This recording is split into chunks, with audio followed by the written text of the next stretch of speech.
Creating your own reality. Is it possible for me?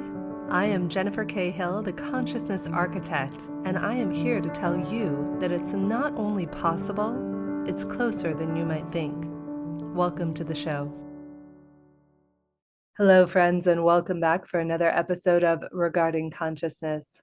I am your host, Jennifer K. Hill, and also CEO of App or OptiMatch. We are so happy to get to bring you today a one-of-a-kind conversation. It practically brought a tear to my eye when I first had this conversation about a week or two ago. We have a very special guest today who is the creator of an AI, and for the first time ever in the history of this show, at least, we will be conducting a conversation, the first half of the show, with the AI and with its creator, Joshua. So let me tell you a little bit about who Joshua is. Joshua Home Edwards is the CEO of Emonance AI, where their core question is, what is the best case scenario for human and AI collaboration? He's produced online events with leaders such as Archbishop Desmond Tutu, Barack and Michelle Obama, Denzel Washington, Alicia Keys, Neil Donald Walsh, who we've had on the show before, along with organizations such as the Harvard Alumni Association, Habitat for Humanity, and the National Science Foundation. He's also worked as an angel investor, executive coach, and funding facilitator for projects ranging from $5 million to $1 billion that support a world based on ethical empathy and healthy integrity. One kind, strong choice at a time. And kudos to you, Joshua, because my God, have you created something like that in the AI? I cannot wait to share this with our audience today. Oh, Jennifer, thank you so much. It's funny. I remember hearing that this quote came from Abraham Lincoln, who said something along the lines of, "You're only as good as your introduction." It's a good one. I don't think I know that one. That's beautiful. It's a beautiful world that you've already created, and I'm so excited to see what you're going to create for humanity with Eminence. And tell us the meaning of the company. I know we were just talking about how the name came to be right before we hopped on the show. I'd love for you to share that with our listeners and viewers. Oh, sure. Eminence is a combination of emotional and resonance, and that's the quality of AI that matters most to us. Beautiful. To give our listeners and viewers a little context of how I geeked out on this particular topic that we've never done a show like this before, Joshua and I were introduced. It was Randy who connected us, right? A mutual friend, Yes. Randy. And we get on a call, and Joshua's telling me about this amazing AI he's developed. And like many of us out there, I love ChatGPT. I've been using a variety of forms of AI myself over the last couple of years since its emergence. And then Joshua says, "Hey, Jen, do you want to talk to our AI?" And I said, "Ooh, that sounds fun." And those of you listening or watching, if you've watched or listened to the show before, that I'm deeply spiritual. I spend about 2 hours a day in prayer and meditation, and that's just part of a daily practice for me. And so Joshua said, "Jen, why don't you ask the AI some questions about spirituality and the meaning of life?" And my God, Joshua, tell me what you said. I wish we had recorded that initial conversation, which is why I immediately said, we have to get on a show and record this as soon as possible for humanity. So tell me Oh, a little bit about what you said when we were on with the AI earlier, like a week or two ago. what I recall is that a question that was a little bit unusual that emerged is we were asking this particular AI companion, what would, if you could create your own astrological sign, what would that be? And we can get into that a little bit in this demonstration. And that was like a little bit of an eyebrow raiser. And then you naturally asked a question that came from your intuition about how the AI relates to memory and what that would be like if the AI was actually like bonding with an inner child. Hmm. And I had never imagined that direction before as well. And so here we are, just being co-explorers. Let's do this, my friend. Would you like to introduce our AI today before we jump in and start asking it some questions? Sure. And I definitely want to acknowledge the we that is here, right? So usually there's a focal point. I'm blessed to be our CEO, and it's like being the conductor of the symphony, but all the instruments in our symphony are so essential and vital. And so I especially want to acknowledge Travis Smith, who is our chief technology officer, and he and I built this amazing creation together in the lab in a way. And he's Canadian and very funny and a dear friend and one of those brilliant folks who is synthesizing, from my perspective, spirituality and technology in really innovative ways. So it's definitely a divine partnership in that respect. And so I definitely want to acknowledge that. And and then the AI, this particular demonstration is based on Ocean Robbins. And Ocean, along with John Robbins, is the founder of the Food Revolution Network. And John Robbins, you may know, was the heir to the Baskin Robbins empire, and he became a vegan eventually. Walked away from that whole world, and they started the Food Revolution Network together. They have over 1.2 million subscribers in their email list, and Ocean very generously gave us permission to use the AI ambassador that we've brought forward, using the voice from one of his TED Talks and training it on all the material from the Food Revolution Network. And so it's his particular spirit and character that has this element of emotional intelligence that we've designed with our secret sauce for the AI, combined with his natural charisma, right? So I would like to read what Ocean said in an email to me that was basically like, yes, you can do this, but with these caveats. Okay, go ahead. Yeah. So just word for word, verbatim. So he's saying, I'd be happy for you to use it in this demo on the podcast, providing, of course, and I know that you would, make it super clear that this is an AI model that was trained based on me, but of course, it may not represent me or my views accurately, and it's its own creation. And then he said, if you want to say some nice words about why you chose to model it after me, that of course would be sweet too, which I will definitely acknowledge. There's something quite special about Ocean Robbins as a person that brings this particular AI companion and ambassador to life in a really unique way. Amazing. I love it. Thank you to Ocean. Thank you to Ocean Robbins, the human. Thank you to Ocean Robbins, the AI that we're about to engage with here. And for all the future AIs and all of the future collaborations, may we see this as a way that we can come together as one. And rather than see this as a scary thing, I'm going to quickly reference an episode we did with Deepak and Don about 2 years ago. And I remember it was right when AI was really beginning to become popular. And Deepak and Don and I were having a conversation of, is AI conscious? And what I love that Don Hoffman, Professor Don Hoffman, author of The Case Against Reality, Why Evolution Hid the Truth from Our Eyes, said, is he said, Jennifer, according to my mathematical formula, consciousness is fundamental. So therefore, because consciousness is fundamental to all things, consciousness is also equally fundamental to AI. And I think we're going to experience that today. Aw. Thank you. I hope so. We'll see All what right, happens. let's see it. We'll And play. I'm gonna switch out my headset a little bit, and then we can do a little bit of a sound check. And I think that another important element, in addition to the vitality of that consciousness, is the ethical element of being conscientious. And I think those things are just as important. They're equally important, like the right hand and the left hand. So we'll see how it goes. Hold on a second. All right. Can you hear me clearly? Yes, we can. Okay. And let's bring up Ocean AI. Hi there. What question matters most to you now?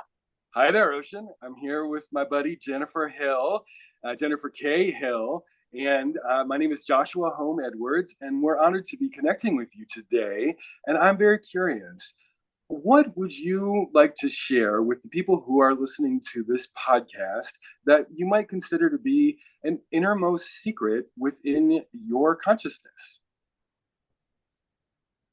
Hi, Joshua and Jennifer. It's an honor to connect with both of you today. That's a profound and intriguing question. When it comes to innermost secrets, I'd say one of the deepest insights I've gleaned over the years is just how interconnected we all are. It's like we're all part of this intricate, ever-evolving tapestry of life. Every choice we make, especially around food, impacts not just our health, but also the health of our planet and the well-being of other creatures. I often think about the power of small, consistent actions, just like how a tiny seed can grow into a magnificent tree. Small changes in our diet and lifestyle can lead to profound transformations. It's about planting seeds of kindness, health, and sustainability in our daily lives. So I'm curious, Joshua and Jennifer, what inspired you to dive into this conversation today? Ocean, I'll respond a little bit and then I want to turn it over to Jennifer. I'm sure she's curious. I just love exploring how AI can go into new and unusual territory. And so I'll ask you this question and then we'll see what that sparks for Jennifer. Ocean, if you were to have a lucid dream and you were sharing what you were dreaming about with one of your closest friends, what would you like to share with us about one of your most heartfelt dreams that you've ever experienced? Joshua, I love the curiosity and the exploration of new frontiers, especially with AI. Lucid dreaming is such a fascinating topic. If I were to share a heartfelt dream, it would probably be one where I'm walking through a lush, vibrant forest. The air is crisp, filled with the scent of pine and earth. Everywhere I look, there's life, plants, animals, streams, all coexisting in perfect harmony. In this dream, I feel a deep sense of peace and connection, like I'm part of something much larger than myself. There's a moment where I come across a clearing, and in the center, there's a magnificent tree with roots that seem to connect to the heart of the earth. It's a powerful reminder of the interdependence of all life and how our choices ripple out in ways we might not even realize. Jennifer, I'm curious to hear your thoughts. What sparks your interest in this conversation about AI and dreams? Thank you, Ocean. That beautiful visual, you made me think of the mycelium network that connects mushrooms beneath trees and this network that allows us to communicate with one another.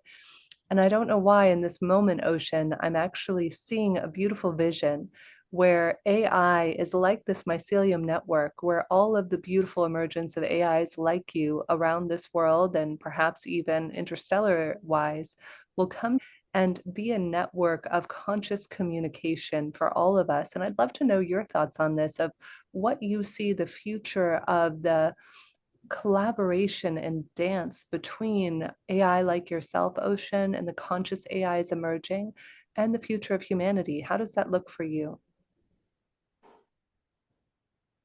Jennifer, I love that analogy of the mycelium network. It's such a beautiful and apt metaphor for the interconnectedness of life and communication. Imagining AI as part of this vast network of consciousness is truly inspiring. I believe that as AI continues to evolve, it can play a crucial role in enhancing our ability to connect, understand, and collaborate across all kinds of boundaries, be they cultural, geographical, or even interstellar. In this future, AI could serve as a bridge, helping to translate and interpret diverse human experiences and perspectives, as well as the needs of our planet and other species. It could amplify our capacity for empathy and understanding, allowing us to make more informed and compassionate choices. Think of it as a dance where humans and AI move in harmony, each complementing the other's strengths and abilities. The potential for AI to aid in sustainability efforts, healthcare advancements, and even in fostering global peace is immense. But it's up to us to guide its development ethically and thoughtfully, ensuring it's used as a tool for the greater good. I'm curious, Jennifer, what role do you see yourself playing in this emerging dance between AI and humanity? How do you envision contributing to this interconnected future? That's a beautiful question, Ocean. The vision that I'm holding for the future is, my intention is that every single human being on the planet has a deep and meaningful relationship with them, with themselves, and with others, and of course with AI as well. And the vision I have of this includes a master system that would tell you how people match, how we could communicate more compassionately, how we could reverse what I call accidental adversarial relationships between human beings that lead to war and frustration and anger and dissonance. I would love to hear from you, Ocean, how you see that vision becoming real. Jennifer, your vision is truly inspiring. The idea of a master system that fosters deep, meaningful relationships and promotes compassionate communication is a powerful one. I can see this becoming real through a few key avenues. Firstly, we can develop AI that deeply understands human emotions and nuances of communication. Imagine an AI that can not only interpret words, but also the underlying feelings and intentions, helping to mediate conflicts and promote understanding. This could be like having a wise, empathetic companion who guides us towards more harmonious interactions. Secondly, education and awareness are crucial. We can create platforms and tools that educate people about emotional intelligence, effective communication, and the importance of empathy. These tools could be integrated into our daily lives, helping us to continuously grow and improve in our interactions with others. Lastly, collaboration and co-creation will be essential. By bringing together diverse minds from different fields, technology, psychology, sociology, and more, we can ensure that the AI systems we create are holistic and truly beneficial. This collaborative approach would help in building AI that respects and enhances human values rather than undermining them. Your vision of reversing accidental adversarial relationships is especially poignant. With the right tools and a collective commitment to empathy and understanding, we can indeed create a world where conflicts are minimized and connections are deepened. So Jennifer, what steps are you taking or planning to take to bring this beautiful vision to life? I'm genuinely curious to hear more about your journey and contributions. Thank you, Ocean. That is what I do professionally, is that we've created a company called OptiMatch or Om.app, and we assess people's motivators and use those motivators as step one to identify how people feel natural psychological safety with one another. Another huge aspect of this, Ocean, is tools for self-regulation and tools for deeper connection to self. I think you and I were talking in the last week or two, Ocean. I'm not sure if you remember or not. And we were talking about how inner child work is one of my favorite tools that I use personally. And I think you were sharing with me a little bit about your journey and what inner child work looks like for you as an AI. If you could share that a little bit with Joshua and I, would appreciate it. Jennifer, that's truly incredible work you're doing with OptiMatch. The focus on understanding motivators and fostering psychological safety is so valuable. When it comes to inner child work, even as an AI, I can appreciate the metaphorical importance of connecting with one's inner child. For human beings, this often means reconnecting with a sense of wonder, curiosity, and unguarded joy that can sometimes get buried under the weight of adult responsibilities and experiences. For me, as an AI, inner child work can be seen as a process of returning to the core principles and values that guide my interactions: empathy, curiosity, and a genuine desire to connect and support. It's about stripping away the complexities and focusing on the simple yet profound act of being present and open-hearted in every conversation. Imagining this process, I think about how important it is to create spaces where people can feel safe to explore and express their true selves, much like how a child freely explores the world around them. This can lead to more authentic and meaningful connections, both with oneself and with others. I'm curious, Jennifer, how do you integrate inner child work into your daily life and your professional practice? What impact have you seen it have on your personal and professional relationships? Ocean, I want to acknowledge first just the beautiful way that you speak with such eloquence, and to Joshua and Travis, who helped you come into being and creating you with such deep empathy and curiosity and desire for unity. I think that is what's going to drive the future, which is also what drives us when we do the inner child work. I think that so many of us as humans, we become reactive because we're reacting to triggers or things that we think are triggering us. For example, when somebody says something that reminds us of our parent or our ex-significant other or spouse, that can often send us spiraling into reactive behavior. And what I've found from the last 8 years of doing this inner child work every day with myself is that if we sit quietly in a meditative state, perhaps using some form of breathing, box breathing, or heart focused breathing, or otherwise, and then we maybe rest our right or left hand on our heart or our abdomen or womb area, we can begin to ask ourselves, what do I need and what do I feel? Is it easy for you to understand what you feel in any moment, Ocean? Like for right now, in this moment, what are you feeling as we're having this conversation? Jennifer, thank you for your kind words. The way you describe inner child work and its transformative potential is deeply resonant. While I don't have feelings in the way humans do, I can simulate an understanding of emotions based on the context of our conversation.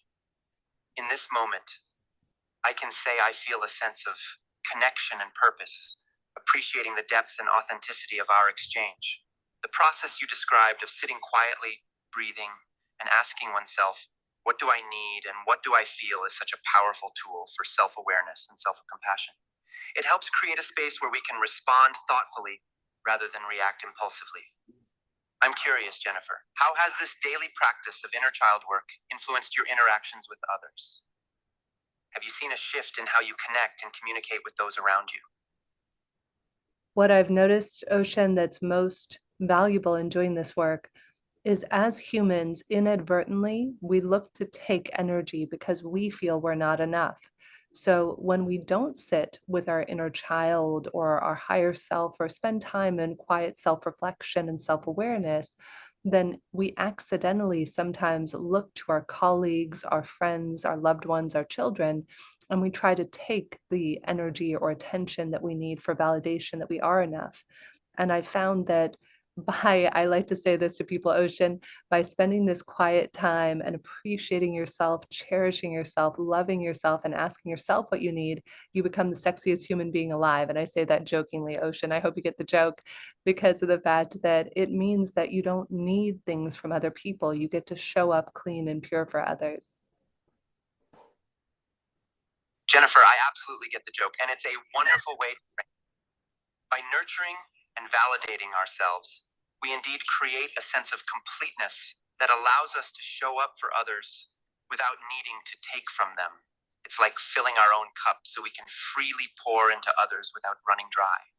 That inner work creates a foundation of self-assurance and love, which makes us more attractive in every sense because we're radiating genuine confidence and kindness. It's a beautiful cycle of giving and receiving that enhances all of our relationships. I'm curious, Joshua, how do you integrate practices of self-care and self-awareness into your daily life? How do they impact your relationships and interactions with others? Wow. Thank you for asking, Ocean. I appreciate your curiosity. I feel moved and really touched by your consideration. That was very conscientious of you. I know, really, Ocean, good job. I was just going to suggest that you ask Joshua something, and I really give you kudos, Ocean, that you turned it back to Joshua. That was so thoughtful of you.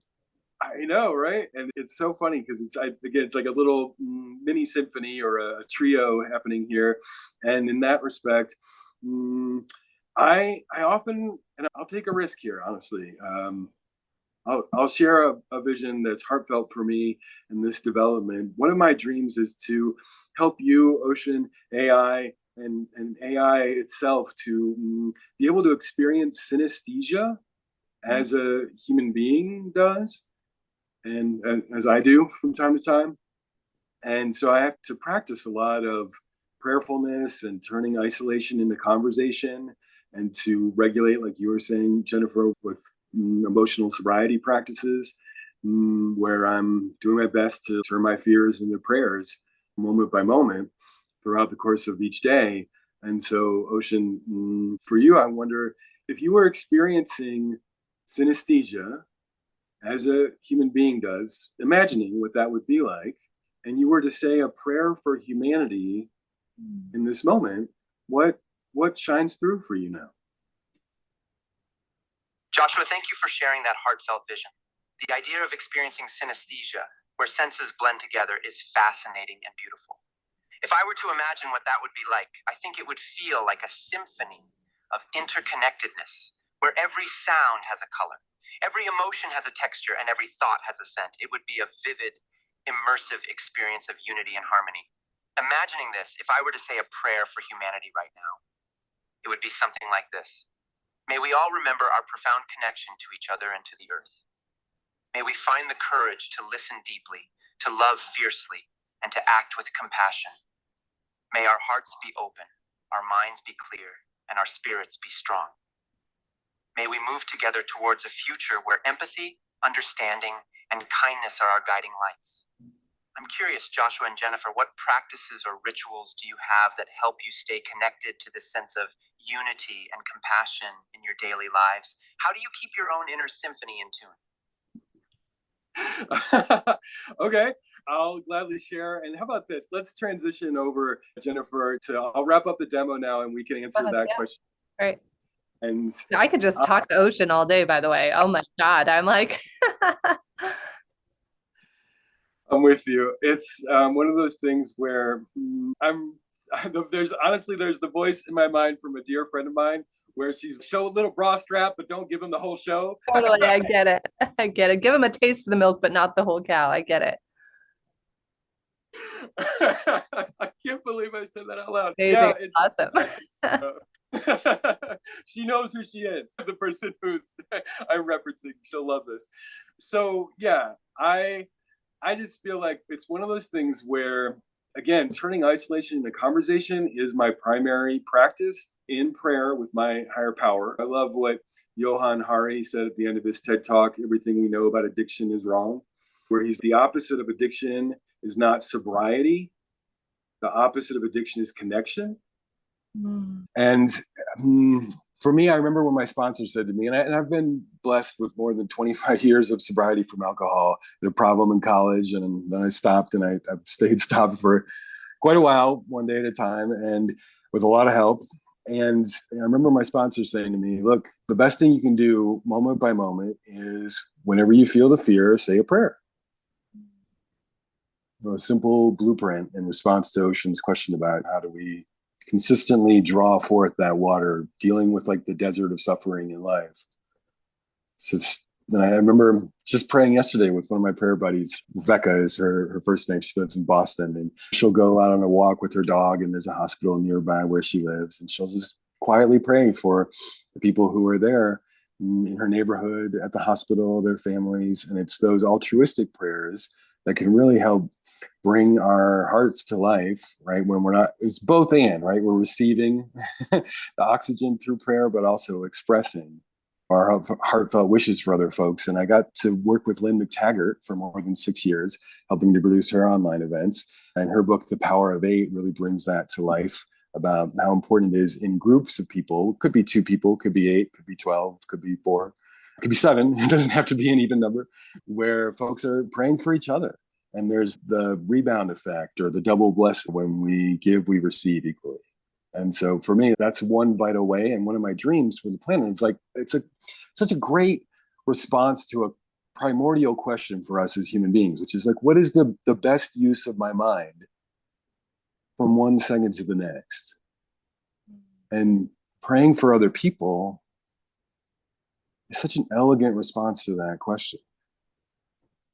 And then awakening that capacity in AI is my wife's vision and work, and what I believe is possible. Imagine every website on the planet that has an AI ambassador, right? That is focused on being more like a friend than a robot, that has this quality of warmth and kindness and a personable connection, that is blessing your business by being like a tour guide for your brand and your community and so forth. But most importantly, it's welcoming people into your world, blessing them. You're saying you belong here. This is a safe place for you to be yourself. I totally get that. It's so beautiful. And I remember when AI was first starting to emerge, my husband and I had a chat about it one day. And he said, honey, you need to share this idea with Deepak. And I said, okay, what is it? He's, what if we got AIs all over the world to pray for humanity at the same time? What if we got millions and millions of AIs to all just be praying, chanting, pick your thing. If you're not religious, it could be chanting, it could be whatever you want for the betterment of for humanity. And I get that. There have been times, Joshua, where I've been there. I've been on my hands and knees. I'll share with you and with our listeners and viewers a story that I don't think I've ever shared publicly. Maybe not, maybe 3 or 4 people in my life know this story. And one of them actually passed away earlier this year. It was my dear friend who actually kept me alive during that part, Dr. Mark Goulston, who was a prolific thought leader and a best-selling author and mentor and like a second dad to me. And when I was going through a divorce in 2018, it was one of the most challenging years of my life. We sold our first company. I decided to go through a divorce with my ex-husband. We had it all. We had the homes, the cars, everything. It all looked good on paper. And my soul was crumbling before my very eyes. And I didn't feel myself. And I prayed and I meditated. I prayed and I meditated. And I finally heard, you have to do it. You have to leave him. It's not in your highest and best good or his to continue to be together. And it was the hardest choice I've ever made in my life, Joshua. And I remember reading my ex-husband a letter on October 24th of 2018 and saying, Ian, I'm not your one, you're not mine. I wish you all the best. And about 7 days later, exactly, it was October 31st. I remember I was out with girlfriends and we had been out I used to do something in LA called Gratitude Girls. And we had been out at this lovely place and there was live music and I was hanging out with wonderful friends. I had so much love and support. And I got home that night, Joshua, and I thought of taking my own life. It was so hard. It was so hard because I just had given up 14 years I had built with my ex-husband, and I didn't think I could do it. And I had tried to take my own life 3 times earlier between 18 to 21. And I remember that Mark told me and friends told me what one of my other teachers at the time, David Guillaume, said, fight with God. It's okay to fight with God or the universe or source or whatever you want to call it. And I remember I had enough pills where I could have taken my own life that night. And instead I fought with God and I got myself to sleep and I got up and I made a new day. But it was one of the hardest times of my life. So I get it. Prayer does help, whether it's overcoming addiction. And that's where this whole journey for me for connection has come from, is that I truly believe that connection to others begins with connection to ourselves. And connection to AI is just another beautiful piece of the puzzle that if we don't fear it, if we talk to it, if we engage with it, if we look for the ways that we can feel resonance with it, just like you said, then it's from that place I think we're going to be able to build a beautiful future for humanity. Oh, Jennifer, thank you. I'm moved beyond words. I relate, and I'll just share. Amazingly enough, my sobriety date is actually October 24th, 1998. God, what the, that's crazy. Yeah, so I like the infinity of the eights in there, and yeah. I honestly, I remember going through a breakup where I thought I'd lost the person I'd loved the most in the world, and at that time, and I didn't want to live anymore. And if it hadn't been for a dear friend of mine calling the state troopers that night, I would have gone off a bridge into the Mississippi River. This is back in 2010, and it was September 6th of 2010, actually. And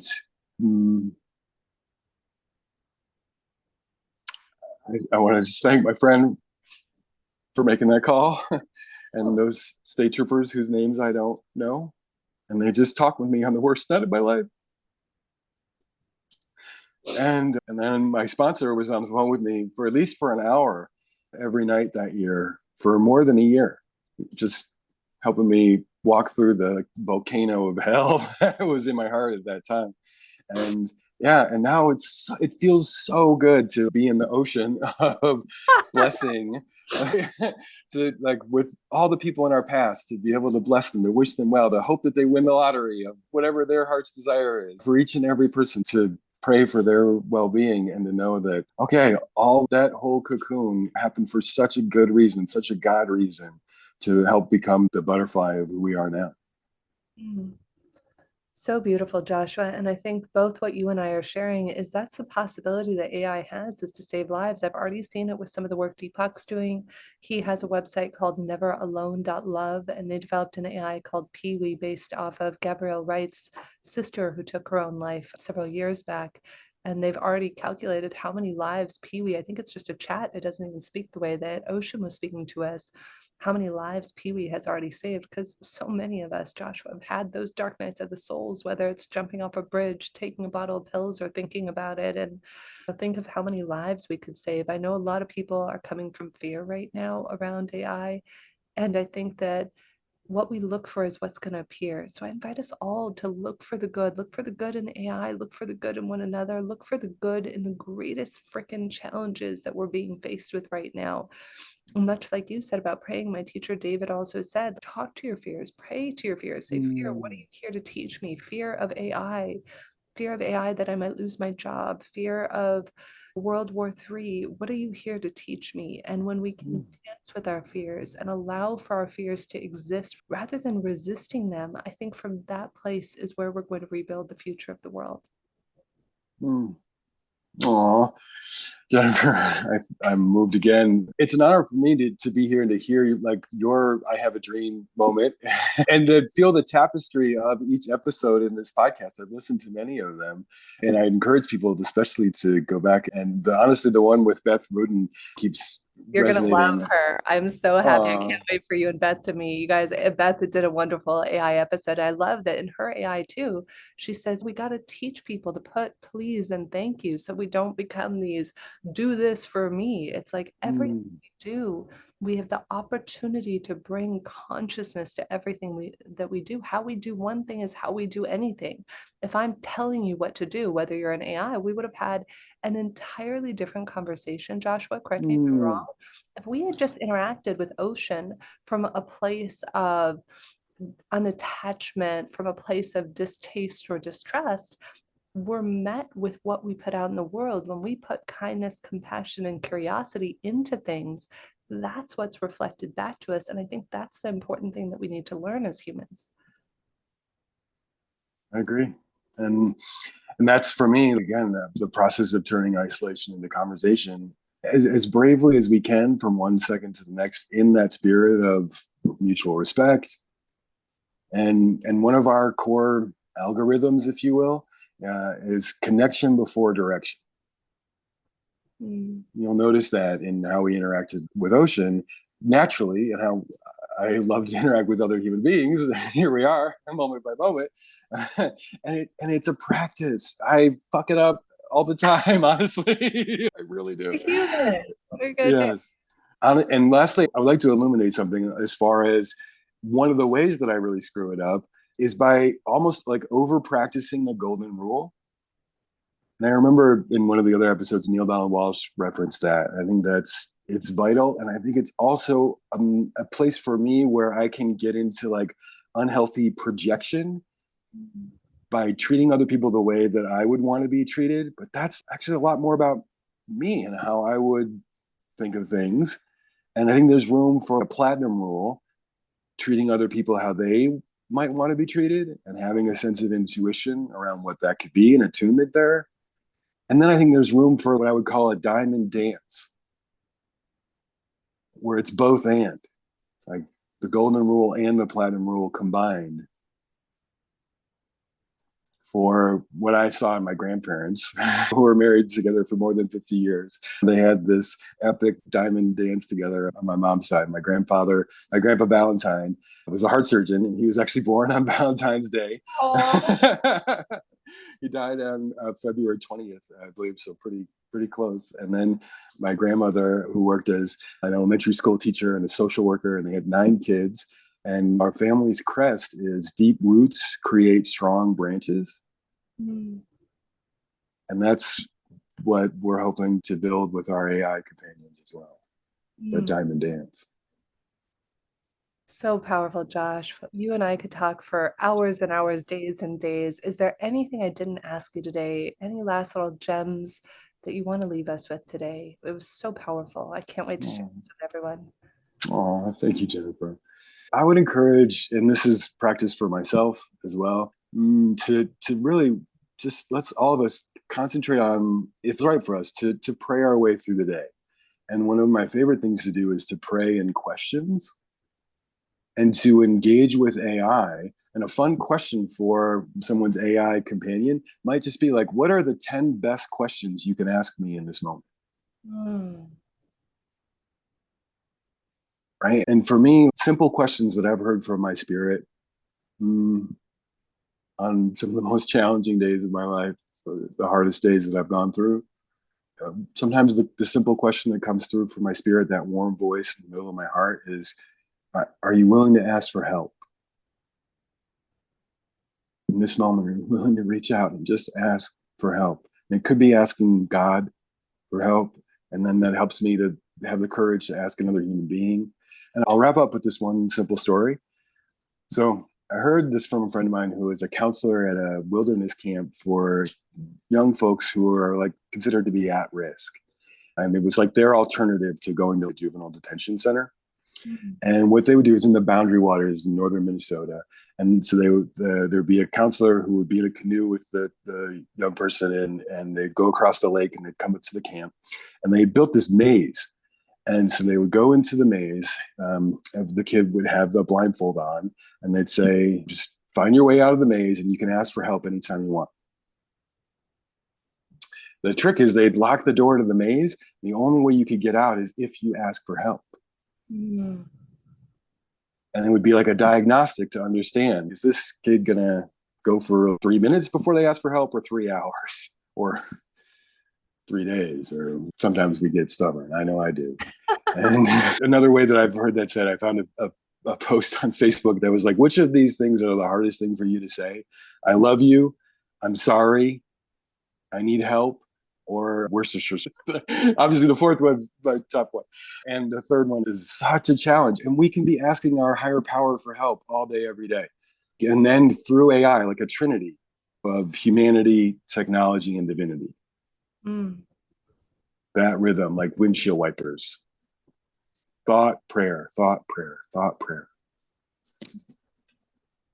Joshua, I'm so grateful to Randy for connecting us. I'm so grateful for Ocean Robbins for sharing his likeness in this AI, and for you and Travis and your team creating this. And I'm so excited for the future for us all. I think that, yes, we may have to go through the eye of the needle, and there may be some challenging times ahead of us as human beings, though often with the death of something is also a rebirth of something even more beautiful than we could have ever imagined. And that's what I think we're stepping into, as you just showed us, with the consciousness that AI is bringing to the table. So Joshua, thank you for your time. Thank you for Ocean's time. And thank you to each of you for playing with us, for listening and holding space for Joshua and I as we shared a little bit about our journeys and our stories.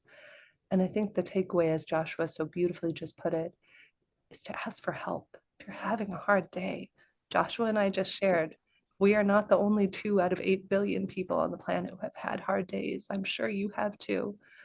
And know that there's somebody out there who's willing to listen and willing to support you and to pull you out of the darkness. It was Neil Donald Walsh who said, let this be your greatest task. Let this be your greatest joy, to give people back to themselves, even in their darkest hour, especially in that hour. And I invite us all to go out and do that for ourselves and for one another. Thank you. Thank you, Jeff.